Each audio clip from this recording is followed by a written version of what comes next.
Hello, Laverne here, and thank you for joining me.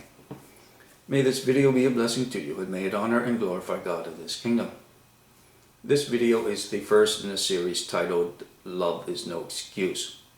Now, I explained in the introduction video to this series why I'm making it, and I'll include a link to that video. In this video, I'm going to be discussing the topic of homosexuality. Unfortunately, I cannot get it all into one video, so there will be a second part to this topic. I would like to make it clear that I am really directing this video and the next one to Christians. For it is not up to me or any Christian to judge people who are non-believers. Scripture is pretty clear about this. We are to warn them, for that is what the good news gospel is about. We warn people that they are sinners and living in sin, and that they are in, that there's a possibility, a very good possibility, that they will end up in hell. That because they are separated from God, they will end up in hell if they are not reconciled with Him. And so part of the good news gospel is to explain this. And that means having to explain the lifestyle of homosexuality is a sin and it separates us from God. But if the message is rejected, then that's it. I don't keep harping on people. They choose to accept or reject it. Unfortunately, there are many Christians who believe that they must harp on and that they elevate the sin of homosexuality above and beyond every other sin. They put it on a kind of pedestal. People like the Westboro Baptist Church. Well, they are in error for doing this, for elevating one sin above another. Christians need to keep this in mind. If you are in a church that condones and has no problem with someone becoming divorced and then remarrying, and yet condemns homosexuality, then they are hypocrites. And this needs to be spoke out against.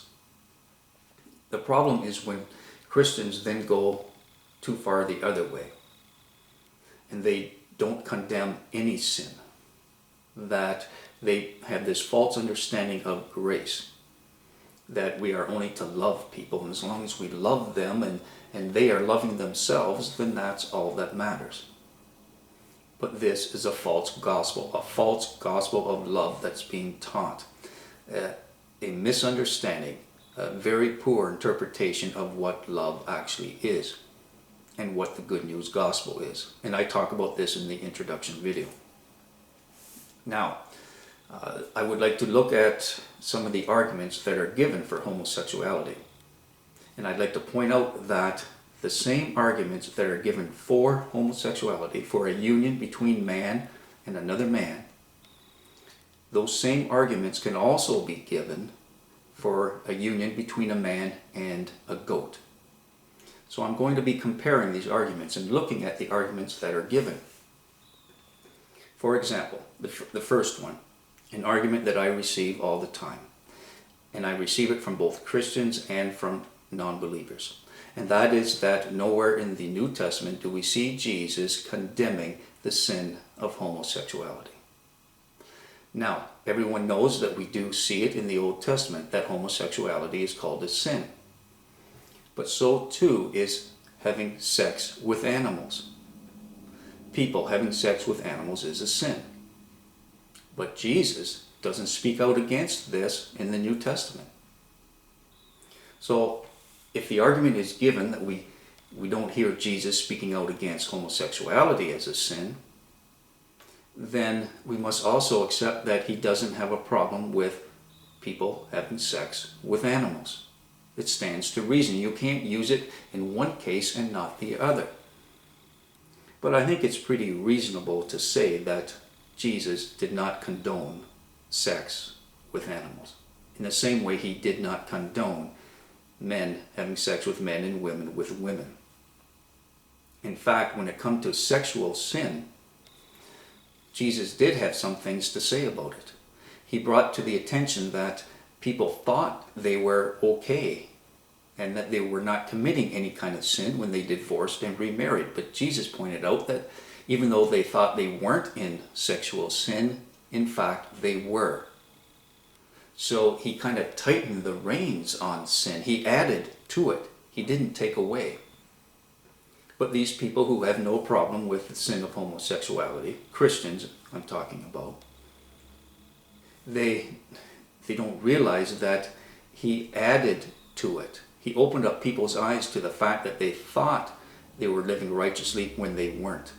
And yet these Christians would have us believe that while he spoke out against and added to the sin, sexual sin in this way, that he was on the opposite end accepting of homosexuality. And this is an absolute lie.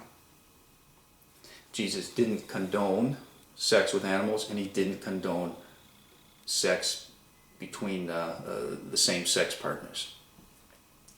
The other argument, the animal kingdom. Because we find males having sex with males in the animal kingdom, and we are of the animal kingdom, then it's natural. We see it all the time. We see it everywhere within the animal kingdom. Therefore, it is just something that is part of us. It is our nature, and therefore, it should not be something that we condemn.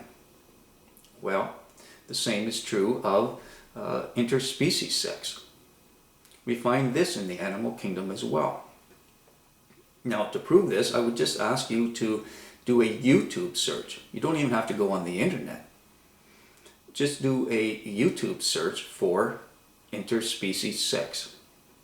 And I'll actually include a couple links of my own. And what you will find is that there are dogs having sex with rabbits, dogs with cats, a guinea pig with a rabbit, all kinds of different videos out there. So again, the same argument that can be given for homosexuality, that we see it in the animal kingdom, therefore it's natural and it's something that we should be accepting of. The same thing can be true of interspecies sex, and therefore we should have no problem with a man joining in union with a goat. What about love? Oh, I'm in love with my partner. Same argument can be given with a man and his goat. He can argue that his goat wakes him up in the middle of the night, wanting to have sex. Therefore, love can't be considered an argument because it can be used in both cases. What about having children? Two men can have children. They would have to adopt. They couldn't have a child naturally. What they can adopt? Well, a man and a goat. They can adopt as well. Now, admittedly, when it comes to your regular adoption agency, hopefully they would be pretty far down on the list. But they could always adopt a goat.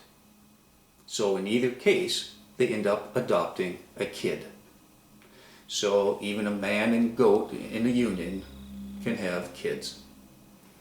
So, like I said, any argument that can be given for homosexuality as being legitimate, it can also be given for man and goat.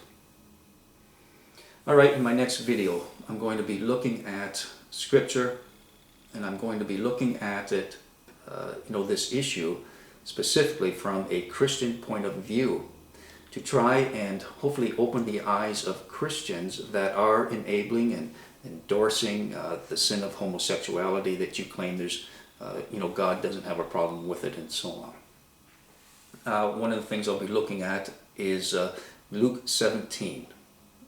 For Luke 17, I think it's like verses 31 to 34, explains that there are two men in bed. So I'm going to be addressing this passage.